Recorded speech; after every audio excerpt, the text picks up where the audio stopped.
Good afternoon, everyone. Welcome back to our non-power hour, the podcast that no one wants but us. Here I am, Max Stacks, with our other host, G Lash Cash, breaking it down to you to see what other small schools this week are and should be in the national highlights. So we're breaking down the one FBS game this week, although it will be in the national highlights, but it's something that we think we have the right to talk about because we've been covering the military schools all season, and then also breaking down some of the FCS and then Division Two and Division Three games. And that is where we will get started off. Um, I don't know, actually, Gary, do you have any numbers from last week? How we did? Did you break that down? Oh I no. sure as hell did not tally it. I was completely dominated. Great. I don't have the exact numbers in front of me, but I think we picked. I'll have to go back and look at it and enter all the data. But you absolutely wiped the floor with me. I Great. missed the MAC title game. I think I went 2-3, and you went 5-0. Yeah. Should have bet. Yeah. Should have bet this weekend, I guess. So I missed the MAC title game. I think I picked. Yeah, because I had Ohio. I picked Central Michigan. You picked Miami, and then I picked Louisiana, who made it respectable at the end of the game. Still lost. And then still lost. What's the other one I'm missing? The Mountain West. No, we both picked Boise. Yeah. The American. I picked Cincinnati. That one was looking good for a while, but Memphis eked it out in the end and earned the right to play. Who are they playing? Auburn? No. Utah? No. Florida, maybe? Ooh, it's exciting. We'll see. Yeah. Sorry. Doesn't matter. Doesn't matter for this podcast because we don't care about those big boys. We're here to shout out to the little guys who seem like football fun every weekend and basketball before long as well. I'm joking, just like Cincinnati did. Got him. And ruined my life. Oh, goodness. Okay. You got it, Garrett. Just a quick disclaimer. This is our first traveling show. I am out and not in Massachusetts. I am out in currently Colorado. And Garrett is out in Philadelphia. So that's correct. We're trying to do our scouting for these games a little bit. Didn't work out very well, but we're doing our part. So we'll break it down for this game. I think. Man, my good fortunes lasted 1 week, so let's see how we do. Here we go. Max, tee it up for us. Tee it up, absolutely, Garrett. Well, this is what we think is the most simple, clear-cut game of the week. It is going to be North Dakota State taking on Illinois State, the last game this week of the FCS champions. You're a little late. You can get the other ones. And I know, Gary, you're going to get into the history a little bit, but I am choosing North Dakota State, like I believe you will be as well, because they are just a powerhouse. This is a team that has throttled the floor for the last couple of years, and this year especially. And the most impressive step is that their QB, Trey Lance. Lance, yeah, sorry. Other thing, I took all my notes this week off my notepad, and I can't read my handwriting. So I'll be glancing down a lot and not knowing what I wrote. So that's my disclaimer. But Lance has thrown 25 touchdowns this year and 3,000 yards and no picks. I think this team is just too well-oiled as a machine, too many weapons. I don't think Illinois State has any of the manpower to handle it. They've got a great running back in Williams, I believe, but I just don't think that they can keep up with this offense, and the defense, I think, will stop them as well. So I've got North Dakota State and the Bison rolling over the Cardinals. But what do you have, Gary? Yeah, so similar to you. This is a matchup, I believe. Did they play earlier this season? They did. They did, and it was a pretty good victory, clear victory for North Dakota State, decisive. So, I mean, there's nothing really to say here other than North Dakota State, new quarterback, new coach, to keep it going every year. Yeah. And some people say that this is could be the most talented team that they've ever had, even in the Carson Wentz era. Like, you know, outplaying Carson Wentz and Brock Jensen and people like that. Yeah, Like, he's a freshman too, their quarterback. Lance is a yeah, redshirt freshman. it's scary what this team could become. Yeah. I think their only real challenge to them is James Madison. I was reading about their S&P ratings. Actually, has James Madison favored over North Dakota State to take home the hardware this year. But some other metrics have North Dakota State. Either way, almost all advanced metrics have that those two are the only teams with any realistic chance of taking a shot at the national championship. Everyone else is like 2% or below. Yep.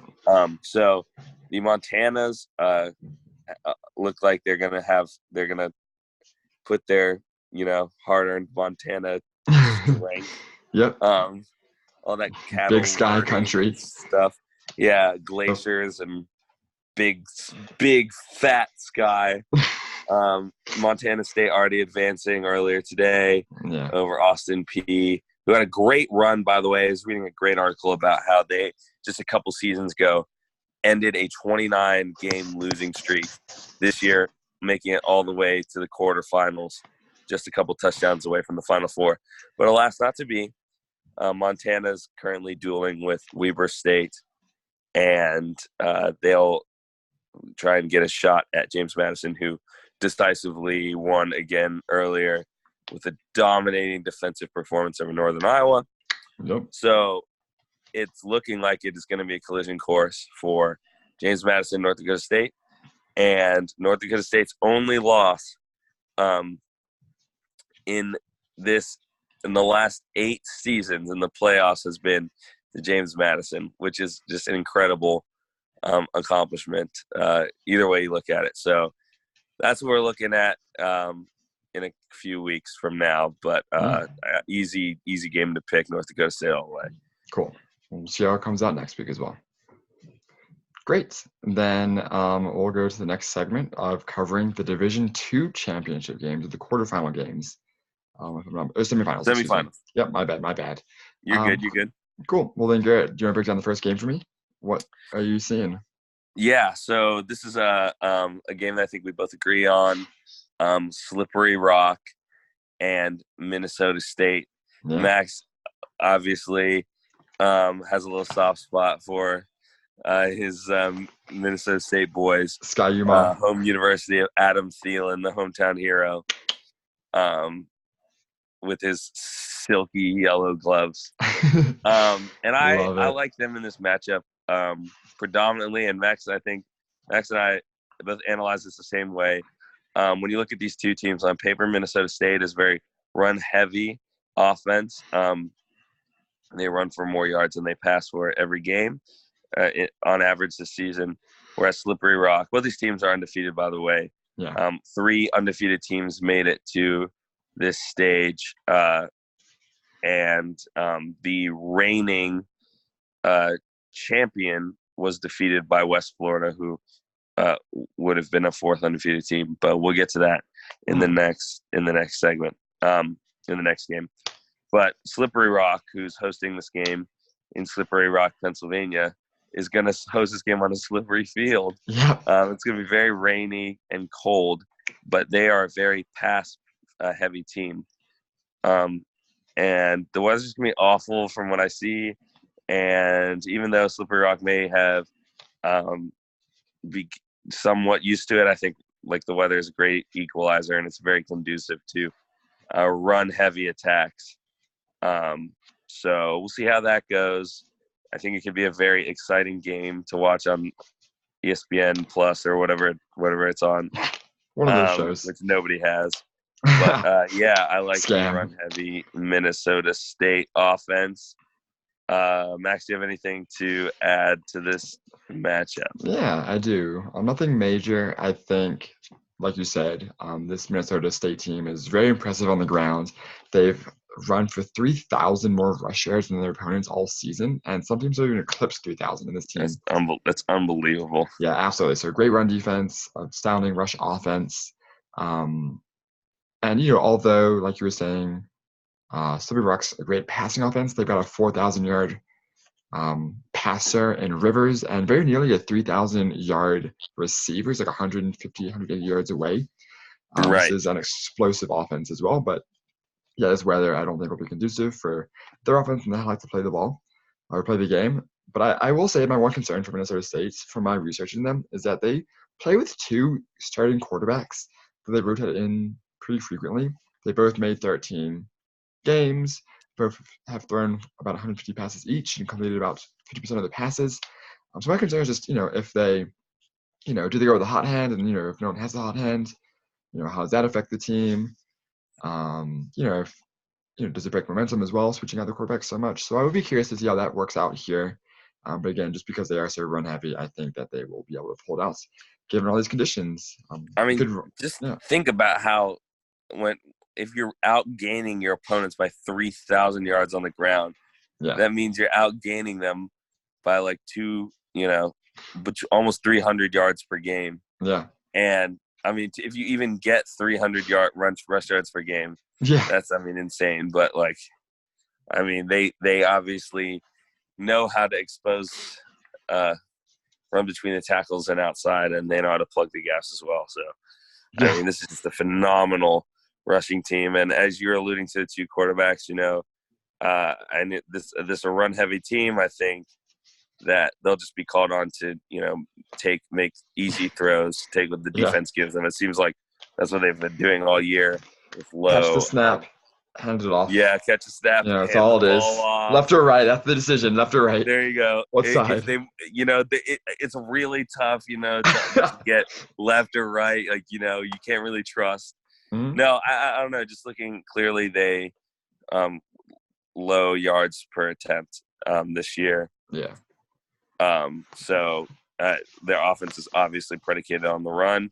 So, who knows? Maybe Slippery Rock completely focuses on taking away the run, and obviously they will try, but not many opponents have succeeded in that all year. Yep. But they're both undefeated, so you never know what's going to happen. Yeah. Home field advantage too. Absolutely. Max, kick us off for the second game between the Ferris State Bulldogs and the West Florida Argos. Argonauts. Sorry. Argonauts. Whichever one. Yeah, absolutely. So this is the second semifinal of the Division II series. I do like Ferris State in this one. They are the undefeated team of the two, which means a little bit at least. And although when looking up West Florida, they've got some pretty cool numbers. For instance, they convert about half of their third downs, which is very supportive. I've only allowed 9 passing touchdowns all season. I think this team is very good at eating away the clock or eating away yards to be able to have that 50% conversion rate on third downs and, a pretty stout pass defense at least. And although Ferris State is based on the run, I just think that based on the pass, I do think they just have too many weapons as well.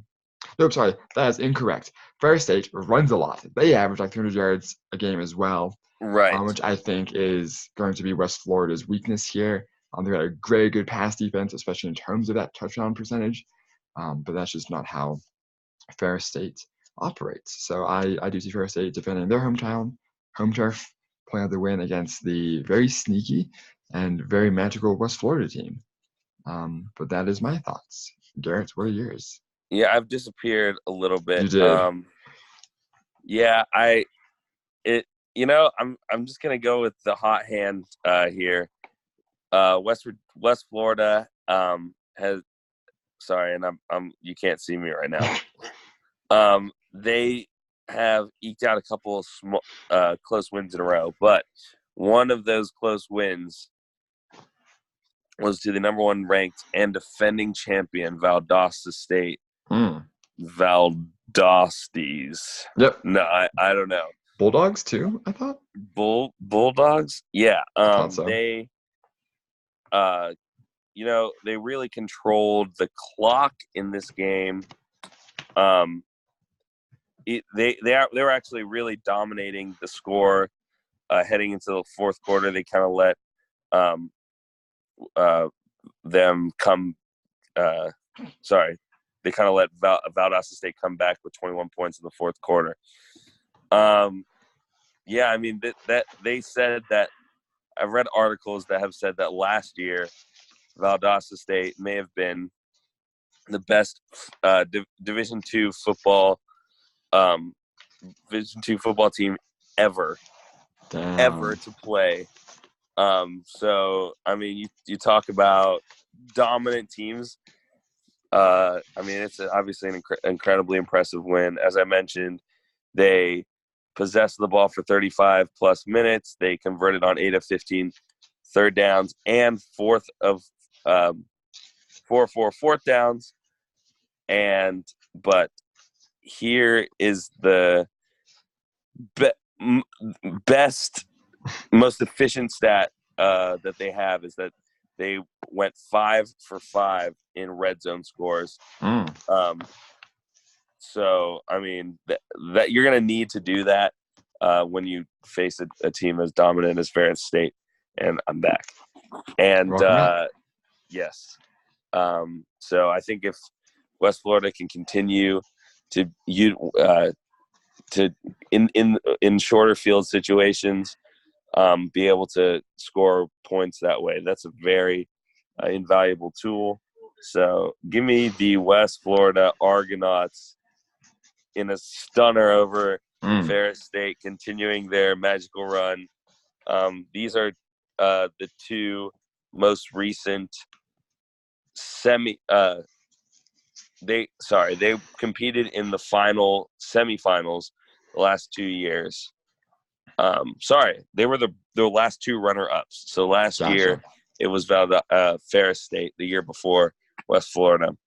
But Ferris State is trying to avenge its loss last year, going into these playoffs as number 2 in Division II, and had a really tough loss to Valdosta State last year, as I mentioned, one of the best teams in Division II history. So it's a freight train that they got to deal with. But I think West Florida ekes out a close win here, just as they have the last 2 weeks.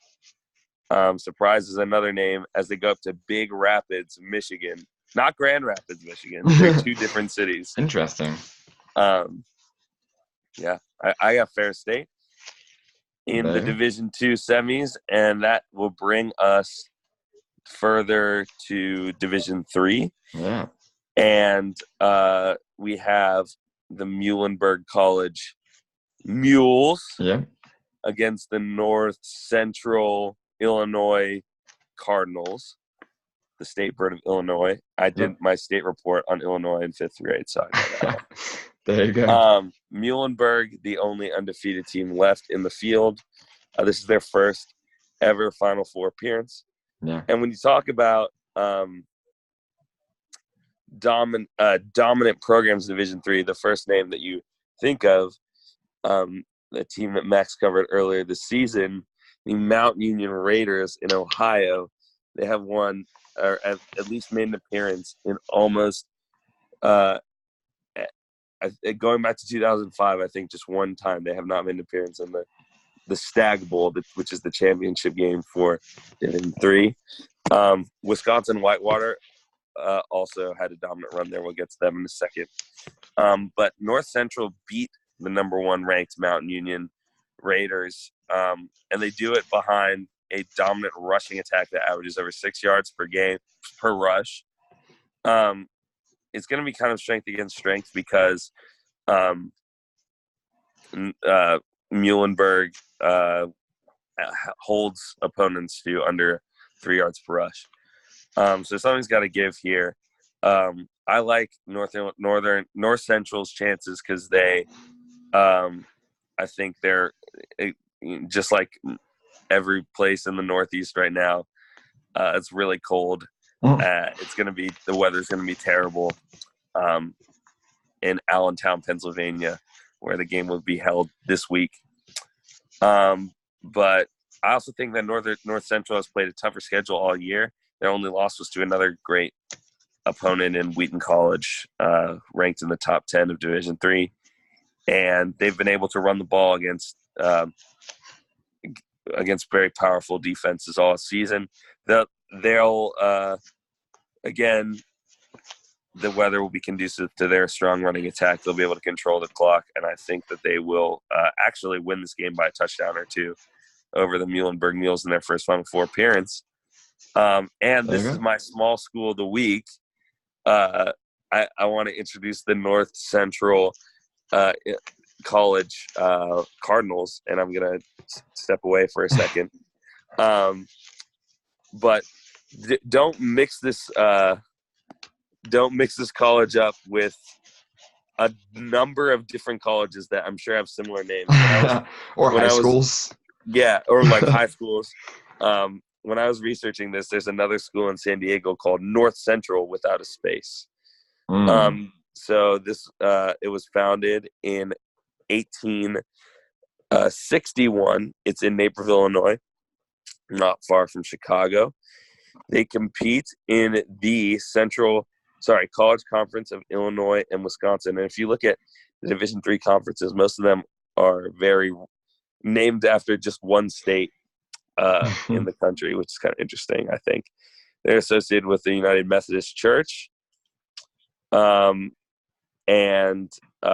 they were recently nominated they won an award, the 2015 Senator Paul Simon Award for Comprehensive Internationalization. Which, who's Senator Paul Simon? I'm kind of sad that it's not the real Paul Simon. Yeah. It's a fake Paul Simon. Real. He doesn't exist. So that kind of is disappointing, but I don't know. It's kind of interesting in a way. Some of their notable alumni, nobody that you've heard of. Great. But, naturally. If you're from the college, you might know them. What? If you're from the college, you might know them, or from Naperville, Illinois. Right. They one of their earlier graduates was James Henry Breasted. Yep. Maybe a classifier of his body type. And it lists him as an Egyptologist, which means that he just studies Egypt, ancient Egypt civilization. Pretty interesting. F.L. Maytag went here, and he founded Maytag Appliances, who you might know if you're paying attention. Max claims to have never heard of them before. Yeah, I find that hard to believe because I feel like if you go to Sears, you'll see some Maytag appliances. They were recently bought by Whirlpool. If you've not heard of them, Max, we're gonna need to have some words. Yeah, we'll stay on after this recording is over, and we'll have a heart-to-heart, I think, Garrett. Right, on dishwashers and the like. Ron Selesky played 2 games with the Minnesota Vikings in 1987. Oh. Currently the director of football operations for the Tampa Bay Vipers of the XFL. He is also a graduate of North Central College in Illinois. And that is our small school of the week. Max, are you giving any love to the small school of the week as they take on the Mules? I am, Garrett. I am very impressed with the Mules this year. They give up about 10 points a game to opponents, which is something incredible. And in the last 5 games, have given up a grand total of 18 points for, about 3.5 points per game. This is, clearly a very good defense. But I just think that even being up in the north where it is snowing, I think that the North Central's offense is too powerful, especially that run game. But they also have a really good pass offense as well. I mean, they've gained 7,000 yards between the run and the pass all year. And I think what it really comes down to this week is the red zone efficiencies of both teams. Muhlenberg has been spectacular in the red zone defensively. They have surrendered very nearly less than 50% of all red zone positions to be any form of points, whether that's a field goal or a touchdown, while North Central has scored on 92% of the red zone appearances and 81% specifically for touchdowns. So this game will come down to who can, use your strength best in the red zone. Can Muhlenberg stand up to this powerful offense in North Central?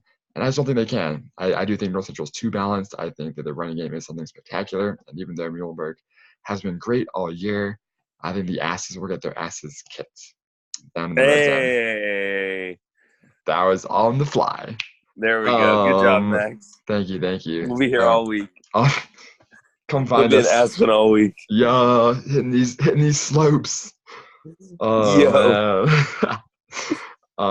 Cool. So yeah, I do have North Central. These Cardinals winning as well over the Mules. So that brings us to our second game. Right. As Garrett was kind of preluding one of the teams being St. John of Minnesota taking on UW Wisconsin Whitewater.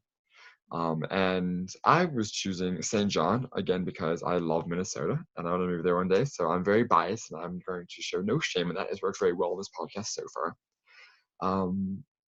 Yeah, I think a big reason for that has been I see UW Whitewater not being as efficient on offense, most notably concerned about their touchdown to interception ratios. They are at 1-1 with 15 touchdowns to 15 interceptions. I just don't think that's going to cut it as we get to these final games in the Division III championship. And then yeah, I mean, that's the big thing, I guess.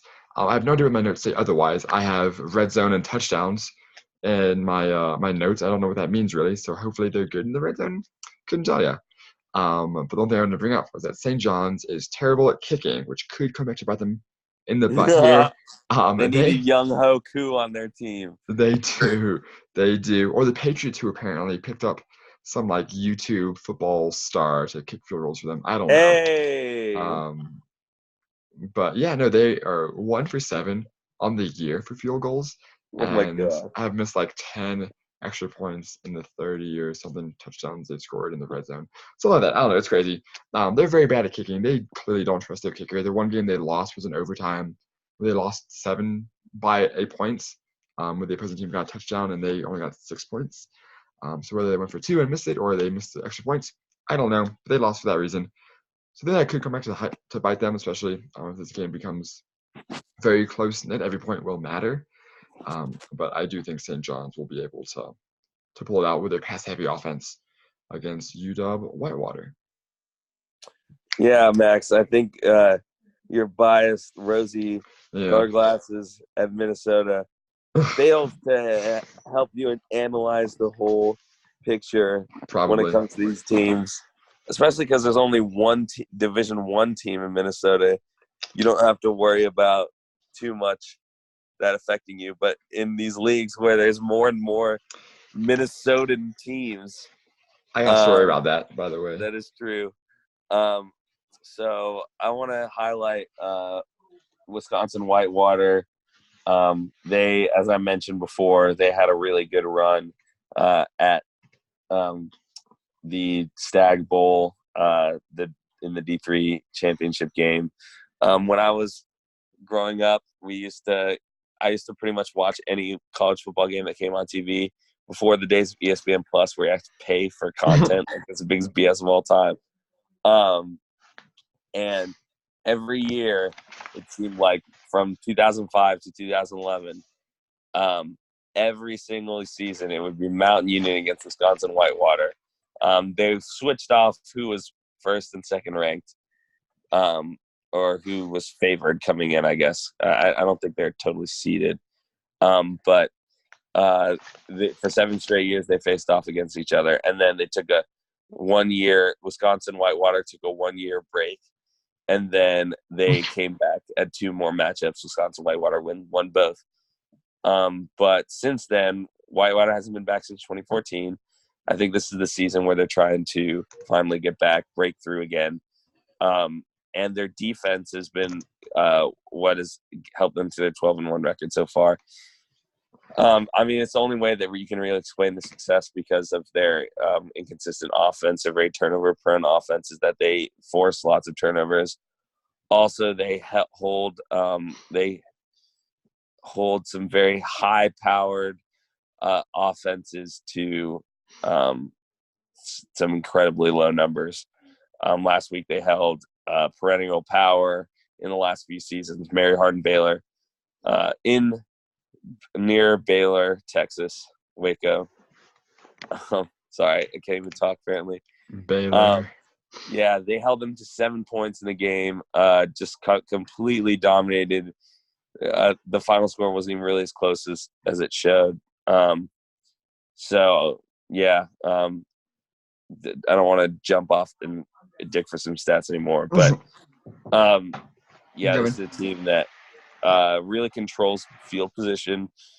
Starting field position has been poor for their opponents all season. I think that's very clutch. Yeah, Whitewater. Back to the Stag Bowl 2019 or 2020? No, I think 2019. I don't think it's after the new year. So, yeah. It can be. Yeah. So that will conclude our playoff game coverage for the season. But we do have one more football game to cover. Yeah, and we all know what it is. It's the Army-Navy game hosted right here in Philadelphia tomorrow. I'm going to have to get my ass out of town. Go tailgate. I want to get back up to New Jersey. So this is a game that has been very closely contested throughout its history, but especially in the last 5 or 6 seasons, it's been a one-score game. And Navy had a dominating 12 or 13 or 14-year streak, something like that. But yeah, Army is trying to flip it around and send their seniors out with 4 consecutive wins, never having lost to the midshipmen. I think what it comes down to is they both run, obviously, triple option. They're both going to it's going to be – the game is going to be low on possessions. As we know, neither team is really built to come back from a deficit. So this game is going to be a quick game, running clock. I think the difference will be, first of all, Navy's defense has really truly stepped up this season. Very good at stopping the run, 17th stopping the run, and 29th in the nation in overall defense, which is a marked improvement under Coach Ken that they were last year, which has contributed to their 2-9 season. They're 9-2 now, or 2-10 or whatever. And also they have a superior star athlete at quarterback. His name is Malcolm Perry. Malcolm Perry, thank you. Of course. Apparently they made a late Heisman push for him. He's over 1,000 yards passing and rushing. And I think the difference is he is a weapon passing the ball. He's displayed more competence at hitting his receivers more frequently and more efficiently than I again don't have his name for Calvin Hopkins Jr. Yep. And I think the key is okay, I gotta jump off. I can't keep digging for names.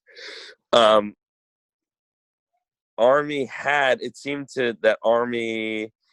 kind of found a role. They kind of moved away from Calvin Hopkins,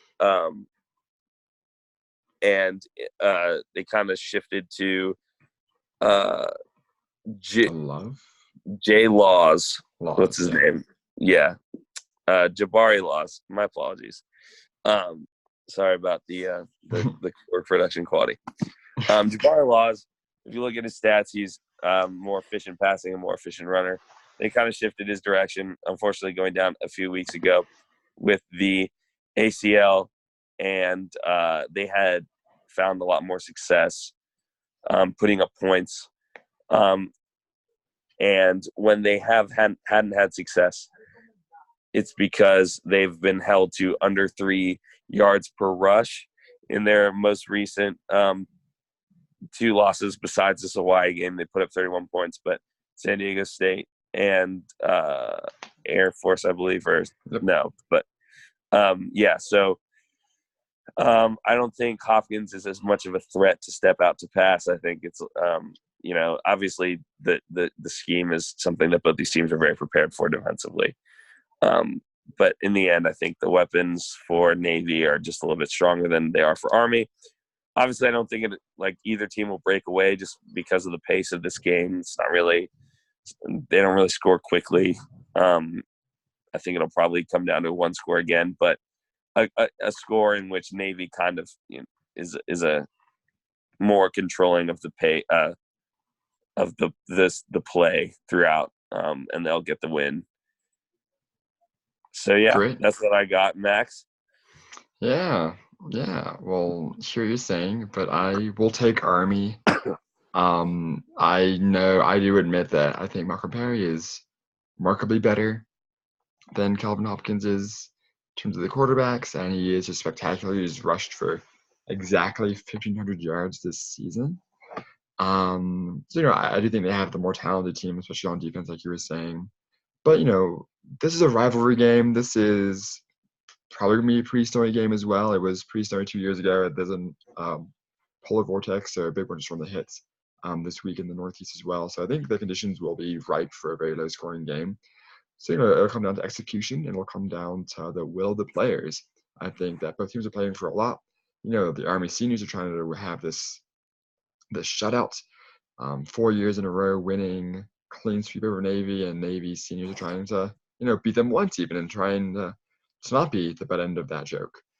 And I just think at this point it's going to come down to execution, emotions, and I like that Army's a little bit more balanced on offense in terms of their rushing stats. It's not all one guy, it's not all their quarterback. And yeah, Malcolm Perry is an insane athlete, but I feel like if you can neutralize him, you've got a much better chance of standing up to the rest of the field. They just, clearly lean on him the most. And if you can game plan around that, I think they've got a chance. And while Army lost kind of badly to Air Force, they did whomp VMI, certainly a lower caliber team, but I think that's, the experience they have playing these triple option offenses, and just the desire for them to have this fourth win in a row to continue to reclaim that prestige in this game, the Army-Navy game, will mean a lot to them. So I do like Army here. Calvin Hopkins beat Navy last year. I think the seniors really want to keep it going as well and finish off really strong. So give me Army in a very emotional game as always. Hopefully a snow-covered game as well to really limit possessions and make this really fun to watch. But yeah, I see Army coming away with this one. And that's that, I think, for football. Right. So we'll dive next quickly into basketball, just because basketball season's in full swing. And honestly, I'm pretty embarrassed or pretty sad that we've not called the upsets, because there've been a lot of them that's happened in basketball. And we just don't seem to nail them on the head ourselves. But Michigan State's lost a couple times, and NC's lost a couple of times. Duke lost. Louisville lost this past week as well at Texas Tech. Right. So I'm kind of sad, Garrett, that we've not done a better job calling these upsets. I feel like that's our expertise, and we're just clearly falling short there. But hopefully this week we can bring it up. Right. I think we might have hit on one or two. I don't know. I'll have to go back and review the basketball. But all right, I'll hit you with my two. Yeah, I have UC Riverside at Washington State. Washington State's one of the weakest basketball teams in Power 5. They have a new head coach this season. After Ernie Kent kind of led them into a abyss. Nice. Yeah, this is they're much improved this season, but they still have losses to Omaha, Nebraska, who's terrible, and who UC Riverside beat by 19 points earlier on in the season. Santa Clara, another team, Colorado State. I think that UC Riverside, if they can stop CJ Ellaby, he's pretty much the heart and soul. I think they're more efficient at scoring. They have they go through they're very an inside out team. And quickly, as I jump back to my notes on my phone, they have three players that shoot the three ball at least 6 players that shoot the three ball at least 33%. And they have more assists than Washington State. They have Washington State has only 3 players likewise that can shoot the ball. at as good a clip as UC Riverside. I don't know why my notes aren't loading, but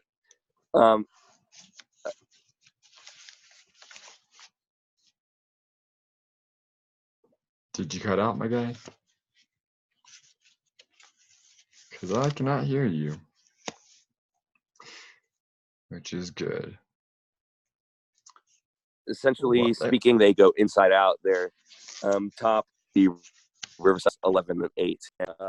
Apart from his scoring, they shoot the ball well on the outside. They have 3 players that average over 8 points per game. So yeah, give me the more balanced UC Riverside Highlanders. Finally, my notes are gonna load. So cool. Give me the more balanced UC Riverside Highlanders in this one. Yeah, they shoot the ball more efficiently from 3 and from 2. Okay, the second game, and it's kind of a double. I'm going to highlight the UNC Greensboro Spartans, and they have an impressive resume thus far at 8-2, if not for a desperation 3 by Montana State. Yo, they would be 9-1. They host NC State on Sunday. And yeah, as I mentioned, their only losses were to Montana State and to Kansas by a respectable 12 points on the road. And this is a conference that's getting more respect, the Southern Conference, nearly getting these UNC Greensboro Spartans into the tournament on an at-large basis last season. They also had Furman do well. Wofford's still a decent team. And East Tennessee State was picked to win the league, and they weren't really in the conversation last year. But these are the kind of wins that'll get UNC Greensboro in the tournament if it can win its next 2 games. At first, they host NC State out of the ACC, of course. Getting off to a decent start. They have a decent win over Wisconsin. They have most recently they went out and beat Wake Forest for another decent win. They've also lost to Georgia Tech, who's at home. It's pretty much crap. Usually pretty bad, yeah. And the rest of their performances are against pretty mediocre teams. And yeah, hopefully UNC Greensboro, they have the preseason player of the year in Isaiah Miller, who was all conference last season. And he's been pretty strong at averaging over 16 points a game. They have good support from Caleb Hunter at almost 13 points a game. And they rebound well. They distribute the ball fine. And yeah, after NC State, they have a game against Vermont, who also gets a good deal of respect in the non-conference. They've kind of slipped a couple games recently, but this is a team that usually is going to win the America East Conference. And their losses are respectable against Cincinnati, Yale, Virginia. Rider was a little bit of a surprise. But they also beat St. John's, among other teams. Boston U, who beat South Carolina. Who? South Carolina? Beat Boston. Yeah, they beat South Carolina. Who's that team? Who likes South Carolina? Oh, yeah. That garbage team with no tradition. No fan base. Anyway, long story short, if UNC Greensboro can win these 2 games and then I don't want to say run the table in conference, if they can go, maybe 16-2 or, probably like 15-3 with a 10-2 out of conference. It'll be like 14-2 out of conference. But with these 2 wins under their belt, I think they could really make a push for the NCAA tournament on an at-large basis alone, even if they don't win their own conference tournament, which is truly a testament to the strength of the Southern Conference in the last few seasons. Great. To you, buddy. To me, yeah, I'll close her out with my 2 picks for basketball as well. The first game that I wanted to highlight was Cincinnati taking on Tennessee for this upset. Tennessee is ranked in the top 25. And, certainly a good team, Tennessee. They're ranked for a reason. They did lose some of their, best players from last year, so I think there's a lot of it kind of a spillover from that. I've not seen them do great this season. They've lost a couple times already as well. And Cincinnati's get the home court advantage here. Tennessee will be traveling to their stadium where they are undefeated. Cincinnati, they're 5-0 at home, and their only losses, or 2 of the 3 losses they have been to pretty good opponents. One's Ohio State, who's undefeated, and that's only like a 6-point loss. And then the other loss most recently was to Xavier, who's also ranked in the top 25 or so. So I think that this is a very solid Cincinnati team and gets a little extra push from playing at home next Wednesday. So it's a couple days away. So you have to wait a little bit to see how my pick goes. But yeah, I think they can pull it off. I think especially if their main forward, Trace Scott, can be a board hog down low and continue on his ways. He's averaging, I believe, about 9 rebounds a game. And Tennessee's highest rebounder gets about 6. So I just think that if he can muscle his way down low, win some possessions back, steal some from the other end, it's just a way for them to continue building on this support. And again, I think the home field advantage will mean a lot for them. The Bearcats. So I have Cincinnati beating Tennessee next Wednesday on the 18th. And getting a W over the top 25 team. Yes. Yeah. My other game that I'm looking at is other kind of high-profile teams in Syracuse and Georgetown. Again, I think has some pretty important implications. Both teams are about 500, 5-6, 6-4 for Syracuse and Georgetown, respectively, I believe. But of course, these 2 teams are also usually on the national stage. Syracuse and their legendary coach Boeheim is, frequently in the tournament and frequently do pretty well. Georgetown as well has had some pretty good seasons recently for the Hoyas. This is a really good matchup for them, trying to reclaim what's been a pretty lackluster season so far for each of them. And I really like what Syracuse has, mostly in their star guard Elijah Hughes. Excuse me, sorry, I could not read my handwriting there for a second. And then also Coach Boeheim's younger son or grandson, I believe, Buddy Boeheim, who are both averaging. Hey, Buddy. Buddy's getting playing What's time. What's up, champ? Champ, Buddy, Tiger. All those great dad terms. That's a good inside joke for all our friends watching, because you guys should be watching. Tiger breakfast. Tiger breakfast. I'm actually upside down right now, Garrett. So Buddy Boeheim, he's getting some playing time. He's got the second most minutes on the team behind only Elijah Hughes, and has been putting in work. He's averaging about 15 points a game, which is exciting. Hey. And Elijah Hughes has been tremendous, especially on offense with assists and these points scored. Anyway, I was thinking that Georgetown had an advantage just being more balanced. But in looking at what was happening and kind of previewing this game, they've actually had some pretty interesting things happening recently for them. Right. 2 players transferred away today, or entered the transfer portal. That's right. Yep. And then they also had, I believe, a burglary charge on their players as well. So right now they're playing 7 deep at all. That doesn't include their star player, their center. And Lord forgive me for mispronouncing his name, Yurtseven. Yurtseven. One better than Yurtseven. Exactly. Yurtseven, this guy's a champion. He is crushing the glass. Extremely efficient offense, of course, being a center. As well as their point guard, Kinjo, has been very efficient distributing the ball, especially to Yurtseven. But I think just given how few players they have, being 7 deep and just not being you can just say that they're Yurt-7 deep. Yurt-7 deep. Whoops, Yurt's on the brain, as usual. I also think Akinjo transferred, did he not? Was he not the ones that transferred? I think he did.